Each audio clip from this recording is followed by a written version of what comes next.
All right, folks, it's 2 p.m. Mountain Standard Time, right on the nose. And we thank you guys for taking time out of your day to jump on and get these updates. We're pretty busy during the weeks, and so we appreciate it when you guys show up for these updates every week. It means a lot.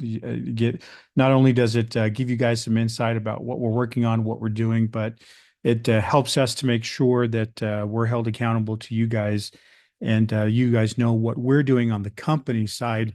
So obviously, forgot to mute my phone.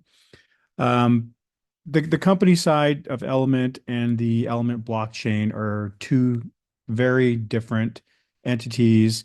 The two are related in some ways in that we build products that are hosted on your blockchain.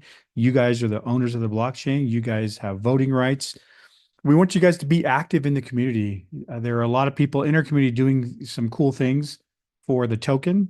Anything related to the token is on you guys, not on the company. But we're out there trying to solve problems, trying to make a difference, trying to create products that people like, and make the world a better place. So thank you guys for jumping on here. The community update today is pretty short because we're going to be talking about a couple of specific things, but we'll set up what we're going to talk about today by this image that you're looking at. And I've seen images exactly like this dozens of times, maybe more than that, all over Africa. Uh, while I worked in Africa in the gold mining business, I saw pits with just a sea of humanity in these pits. Now, in the gold business, it's a little bit more dangerous. You dig a hole, a lot of times those holes fill up with water. The processing of gold and what you're seeing here, which is actually called cobalt, this is the bottom of the supply chain. This is the bottom of the supply chain of all batteries that require cobalt, rechargeable batteries. And this is the problem, is that all over Africa, this one is actually in the Congo, is that there are dangerous working conditions. There are people being exploited. There's a lot of child labor. There's a lot of slave labor. If you stop and zoom in, you can see a lot of kids in this picture. This is actually a picture that was taken from the Joe Rogan show from a guy that went and visited and took this picture. And he was there doing kind of an expose. He ended up writing a book called Cobalt Red to expose the fact that there's no clean cobalt and that mining conditions all over the world is largely overlooked by the majority of the people in the world because we just appreciate the products that these elements help create, but we don't really think about what the bottom of the supply chain looks like, who's suffering. And I saw a lot of this suffering firsthand while I lived in Ghana. These bad mining practices are rampant. The environmental destruction would turn your stomach. The bad working conditions would make you cry. The child exploitation and the slave labor is unfathomable.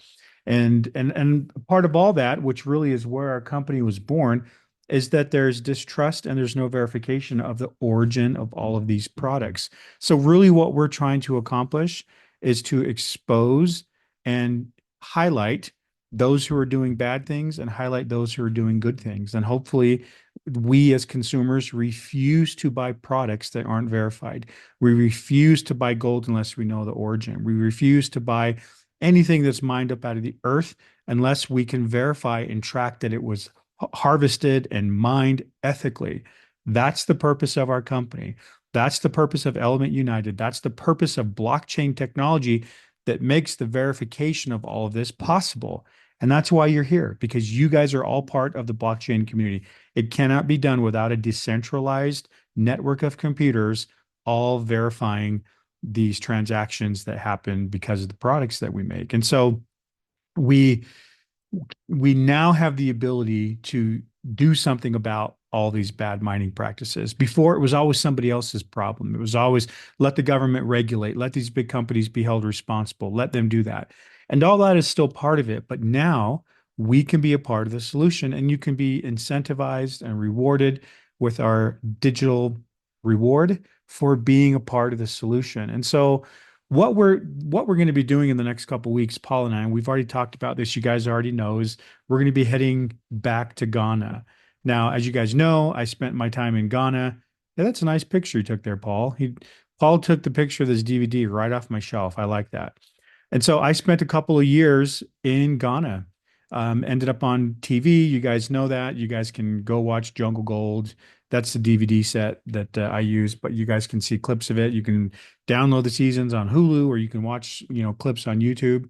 But what I saw firsthand in Ghana was shocking. And the good thing about Paul and I going back to Ghana is that it's a bit of a redemption story. When I was out there the first time mining gold and participating in all the activities that are basically built in West Africa, um, I was part of the problem. The things that I did, the things that I participated in, I thought were normal. I thought that that's just how mining is done because I'd never had any previous exposure to the gold mining world. And when you show up and people seem to be happy that you're there, they throw parties for you. The government makes it so easy. You just show up. Nobody comes in and checks on you. Nobody cares if you're filling in your pits after you're done or dumping the oil on the ground or using mercury. There are some loose laws there governing some of that stuff, but nobody checks on it because everybody's happy with the gold revenue that it brings in. The locals are happy because they make a little bit more money in gold. The farmers are happy because they make more money in gold than in cocoa plantation. But it all comes at a toll where there's so much exploitation that happens. And so you can see that it's well documented. All the things that happened there in Ghana are well documented with me specifically because I had the fortune of being on TV. Now that's good and that's bad. It was bad while the show was airing because while we were on Twitter, everybody's like, "You guys are douchebags. Look what you're doing to the locals." And we were shocked by it, genuinely. We're just like, "What are you talking about?" Like this village here killed a goat and chickens and held a ceremony, and the whole village came out and did dances for us. They loved us being there. But then when you step back and you realize, "Oh my gosh, what we did there, we did take advantage of them. We were exploiting them. We didn't, do the best job of ensuring that all the practices that were done on the site were done up to, the way they should have been, especially the environmental stuff. When our boys on the site showed up with mercury, they just used it. We didn't demand that they stop doing it. They said that's how you do it. You have to use mercury or you have to go buy a $10,000 machine that separates it naturally. And so we just went along with these things. And then after the show ended, after our mining practice ended, and we head back to the States, and then my mind gets expanded into, oh my gosh, what we were doing there. When you see, bigger production gold mines in the States, and you go, oh man, you mean there's rules and laws and it's regulated and this and that. And you look back and you go, man, what we did out there was terrible. Now, of course, we did our best to do everything ethically, to make sure we had our permits, to make sure that we paid fair wages, to make sure we did all those things that we're supposed to do, even to a fault, right? I told you the story before, but even the Discovery Channel guys were like so conscious of wanting to make sure that we weren't viewed as these, white people employing black people and underpaying them. They would pay the kids that would take the camera equipment out to our site. They'd pay them a lot, and so we had to walk one of the sites we had. You had to take a canoe over the river and then walk a mile to our site.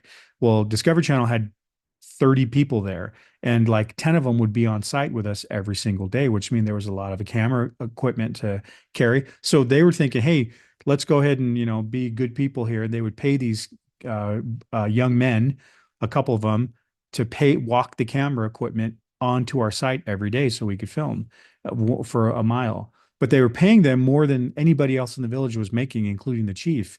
And we disrupted village economics. We did all these things where people were almost starting riots. So we tried to do the best that we could, but just baked in this systemic problem that exists in the mining world all over Africa takes absolute real change. And it takes us, the community, it takes you guys as members of the blockchain community, but really it takes a lot of pressure from the community to not buy goods, not buy these elements that are harvested, that are mined destructively, unethically, and legally. And so that's one of the main reasons why Paul and I are heading over to Ghana is to show you guys everything that's happening. And this is what's happening. This picture here, these are remnants of the mining world. If you can look in both pictures, you can see a river that kind of runs through them both.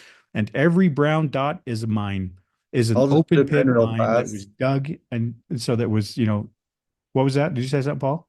I was just gonna say, like, you can go onto Google right now. This is where these images are from. It's just Google Images, and you can zoom up on these holes. Yeah. Yeah, this is all real. Yeah, Paul took these images from Google Earth. Go down and here, look at this photo right here. This one's where I lived. So the village in the middle is one called Dominase. The one to the south of it's called Uncotumso. These are cities that I lived in. And these holes over to the right, this is where I worked. This was my job for years. I worked out here in these holes. And all this used to be cocoa plantations. All this used to be lush forests, and it's not now because when these illegal miners come in and they dig a big pit, they don't fill it in. They just leave it there. They take the gold and they leave the pit, but they entice the villagers by saying, "Hey, look, here's what we're going to do for you. We're going to open up, we're going to tear down all your cocoa plantations because that's where the cocoa plantations happen to be as well.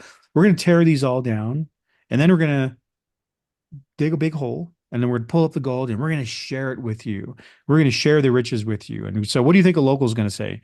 Yes, awesome. I'll send my kids to work for you to help the work go better.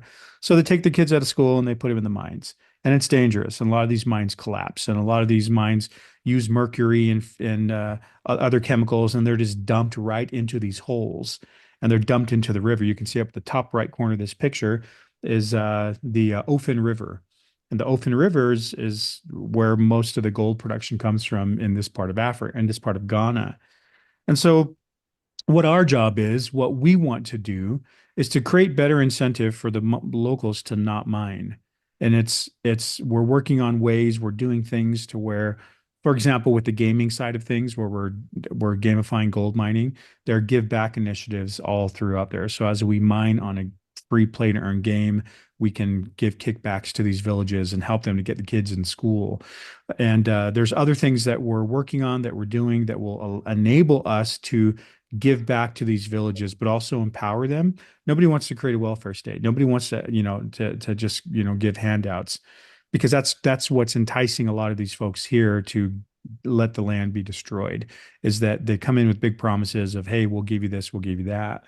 And so we've come up with a program that we believe will begin to help get the kids out of these mines and back in school while providing good employment that's at a great rate, that's fair, that also helps solve a problem. And so what we've come up with is, oh, by the way, I Well, talked, go I was ahead. gonna say, if you guys aren't watching Scott's Twitch stream every week, you should be because he's got amazing stories, amazing experiences that I don't know. I've even asked Scott some of the questions that you answer on there where I'm like, is this real? Because, sometimes you watch shows and you're like, is this like dramatized? Is this, where they purposely add in things?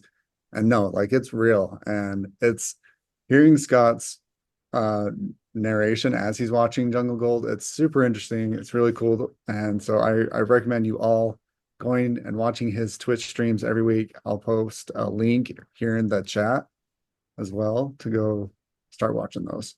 Yeah, start watching those because the good thing is I'm not just giving you behind the scenes, what it's like to be on TV, that kind of stuff, which is all interesting. Like there'll be a certain scenario and I'll say, okay, like for example, yesterday's Twitch stream when my two partners had to flee down a river so they didn't get robbed so they could go sell the gold. Yeah. That's all real, but you also had to film it. And so there's Yeah. like a camera crew waiting on the shore. There's a GoPro in the boat. You have to, and so that's interesting. But what we really showcase is the destruction and the dysfunction in the gold business out there and why certain things are happening. And so we talk about these big problems as if, they're not really real. In the TV show, we show you exactly what's happening.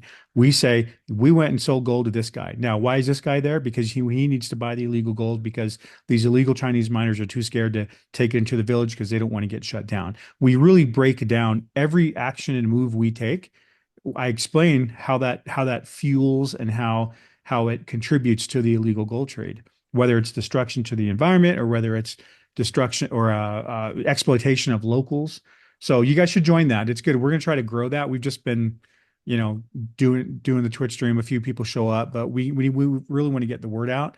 And so that we break down episode by episode exactly what's happening there. So we want you guys to join. But hold on, The, how do I switch my screen the here? link is also in our link tree if you have trouble finding it, you Yep. know. You can find the link tree link in our, element united.com as well. So Yeah, so jump on there. So one of the things that we've built out, and again, this doesn't necessarily have a direct impact with our blockchain, but it has a direct impact with the locals and the problems that we're trying to solve. So we've designed, Paul has designed this offset bracelet program. Okay, and so what this bracelet that all these bracelets are going to be built or assembled, put together by locals in the mining villages, and they're going to make a really good wage per bracelet. And we hope that we can have enough of these bracelets sold by the community, by you guys. Hopefully we're going to try to make this program go viral, that it provides a lot of work for these folks. Now, here's the good thing. We sell these bracelets for about $50, and half of all the proceeds go directly back to a village so that we can rent bulldozers and fill in some of these holes, replant their cocoa plantations. And then the other half will pay for their labor and the cost of the beads. There's zero profit in this for Offset. We want this to be a pure a program that all 100% of anything that is made goes back to the communities. And so these bracelets that we do, they're unique. And again, Paul designed most of this, came up with a couple great ideas. I think on the next slide, no, it's not. But so you see the bead there, we call that a smart bead, the one that says offset, the black one. On the other side of that is a QR code. And what that QR code does is it allows you, as you're wearing this bracelet, talking about it, it allows you to be rewarded for sharing this bracelet. So all someone would have to do is take a picture of that QR code. It'll automatically pop up a link. And if they end up going on and buying a bracelet, you get rewarded with our ELMT token for well, sharing. I can share my screen for a minute, Scott. Yeah, share your screen and show what the QR code looks like. It's really cool. And so what this is, it's not only a way for you to contribute and have direct impact, but for you to be rewarded for sharing with other people. So there we go. Oh yeah, So right now, this is what offsetbracelet.com. offsetbracelet.com is where the QR will take you. You automatically get a referral code as soon as you actually purchase a bracelet. You should receive an email with that referral code that's already there. And that's how so you say you refer your friend or your family member and they'll go to this website and they want one of these bracelets. They can pick either one. They go to pre-purchase it. I'll load for just a second.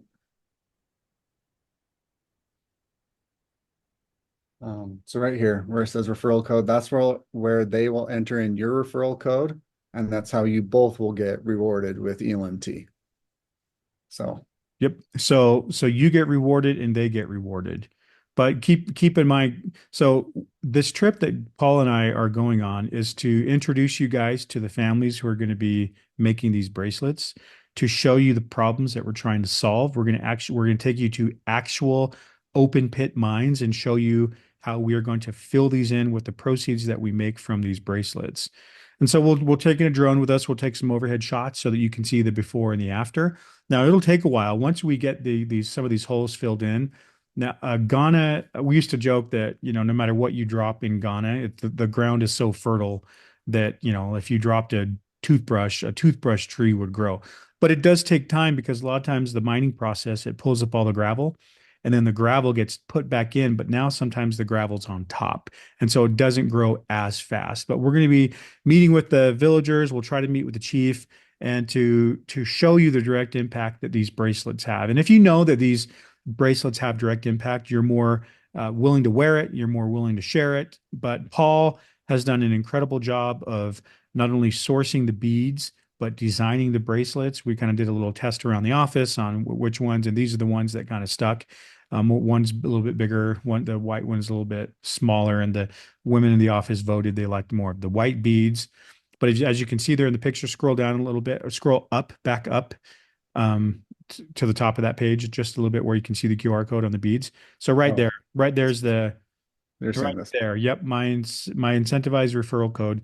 That's a QR code that's on all these smart beads, and this allows you to not only contribute by buying a bracelet, and some of you guys on this call have already bought them, And so you're going to get to see some cool video of your bracelet being assembled, maybe not your specific one, but and then it allows you to share to let other people know. We hope that this offset bracelet's the new status symbol that everybody can wear. Yeah, we so anyway, we are there with a specific purpose to introduce you to the Give Back Initiative, to the problems that we're trying to solve. And we believe that the products that we build and then your ability as the blockchain community to host those products, we think we can make some real change. Obviously, when we talk about what we're trying to change, the industry that we're trying to change, it sounds like we're trying to boil the ocean. And in some ways we are, but we can start a real movement here by allowing people to have something wearable and shareable. It allows us to start something that could go viral. And if we get the right people on board who start talking about this, the more people that we're hoping that we sell thousands and thousands, the more bracelets we sell, the more money is injected into these mining communities, and they can now earn a living until their cocoa plantations grow back and they can keep their kids in school. But we can now help them to earn a really solid living by constructing these bracelets. And then remember, the other half of the proceeds goes directly into filling in holes and doing some good initiatives. We might take a group with us to Ghana that has this new water purification system that pulls water out of the atmosphere. It can do like 12 to 15 gallons per day in a small machine like the size of like a water cooler. And we can do things like that. We can buy uh, technology or wells with some of the proceeds. It doesn't just have to be filling in these holes, because I'm sure we can get some partners who would donate money to help us fill in these holes, maybe buy an excavator, hire a crew. But there's other things that we can do to help support these villages, all with a direct impact, all directly from these bracelets. And so that's basically the initial. Paul and I will be making multiple trips, right, to show you guys what's happening, how the impact on these families is helping them, the impact on these areas that we're going to be filling in, and hopefully replanting cocoa plantations. That's a little bit trickier because the rights to farm are owned by someone other than the landowner at times, but we'll figure all that out. We're there to do some good. And so we just wanted to give you guys a sneak peek into what we'll be doing and the direct impact that you guys can have. I think the easier we make this and the more direct that these funds can go to these good causes, I think people will resonate with that, and they're more willing to share that. But really, it's about what we always say. There's a massive problem we have to let the world know about. Also, let everybody know that we are all part of that problem, directly or indirectly, but that there's a solution that we can all be rewarded for participating in. So There that's what is, we're doing. and Paul, you wanna close us out here? yeah, I mean, I'm excited to go on this to kind of see firsthand because I know it's different just hearing Scott's story, and watching your Twitch stream and stuff. But going firsthand, I'll kind of be explaining just my perspective of everything and seeing it firsthand. And so I'm excited to share that with everyone as well. Um, but like said, this is a dear and passionate project for him to kind of reclaim some of that stuff and even the damage that he caused. And so it's kind of exciting to see that. Um, but I also want to say too that um, uh, oh, Layla, to answer your question, there are just the two sizes right now. And yeah, the sizes are based on the color. And maybe later on we'll do different styles and stuff like that. But for now, we'll just stick with the two. And I mean, obviously, we hope this will grow and we have tons of people participating in it so that we can see some real world impact. But also, I do want to mention we have had a few people ask two things as well. Obviously, like, how come I haven't got my bracelet yet? Because we're still in pre-sale, right? And just so everyone knows, like, we obviously got to go to Ghana, have those, find the villagers that are going to make these bracelets and put them together. And so once I have those and we bring them back to Utah, I will make sure they get shipped out. I mean, And we can send you a bracelet right now, but it'll be made by little white Ghanaians with the last name Barlow, uh, Paul's children. But we want to make sure that this is having direct impact, that no bracelets are made unless they're benefiting directly these villages that we're going to be going in. yeah. And another thing too, we've had a few people ask like why or like if they can use ELMT to purchase the bracelets. But the reason we're not doing that is because we want to make sure that those villagers and Ghanaians are getting those funds, to help them. Yeah, And once the token starts to take off and there's volume and there's oops, shoot. You guys still there? yeah, yeah, we can still hear Once you. once there's volume and once there's a higher token price, then yeah, you just pay an element and we'll just sell it, right? But for now, since we're still very early stages, not only in the blockchain but in this program, we just take cash so that we can, or you can use a credit card, and Yeah, so that there's a link. funds There's can a link go. right here in this footer that kind of explains a bit more about why we're not doing that quite yet. But if you do want to read more, then you can find it right here. This using UNT Ghana. So All right. um, Anything else you want to add, Paul, before we wrap up? I think that's it. I would just say, yeah, go purchase your bracelet at offsetbracelet.com. Offsetbracelet.com. We're working with a new marketing group out of Spain, and we're going to be working on some projects and incentive structures. We had a long meeting this morning on how to kick this off and make it go viral. But it goes viral based on you guys. If you guys, and again, the incentive with the QR code to earn more ELMT is one mechanism we hope to make this go viral. But we have a few influencers that we've worked with in the past that we'd like to get started. We want this to be the thing. Like if we can get some big celebrities wearing these and talking about it, how cool would that be? But really, if we can just get everybody in the element community to buy one and then share it and maybe get some for a couple other people. And we've got some cool things we've been talking about, things we can do to incentivize others to join that because we do and this one again, zero benefit to the company as far except for the goodwill and exposure of others seeing that we are trying to solve a lot of these problems most people don't know about. But financially, nothing. And that's we're so happy with that because it's going to make it all have a direct impact. And of course, the good press and the good karma that we get, obviously, we hope will lead back to bigger and better things for Element as well. But you guys need to know that all the proceeds from that bracelet go directly to a great cause. And the good thing is we get to put it on film. You guys get to see it. You get to see what we're doing and how it's affecting these awesome villagers. Yeah. Okay. All right, guys. Appreciate it. Thanks for jumping on. We got to, by the way, we have a couple thousand node owners, and we're only getting a handful of people on these update calls. And I understand that most people just watch it later. We've got a worldwide audience, but let's get more people. I hope, when we're on these calls, we've got 400 or 500 people on these calls to see what we're doing, to hear from us directly, to ask questions in the chat. And so let's get as many people on these calls as we can. So appreciate you guys. We'll go ahead and end it here. Thanks, and we will see you guys the Twitch stream. Make sure you jump on our link tree. We do the Twitch every Tuesday at 11 a.m. Mountain Standard Time, and then these are every Wednesday at 2 p.m. Mountain Standard Time. And so we'll And I'll see you post this guys. recording on YouTube as well. Okay. Thank you guys. All right. Thanks.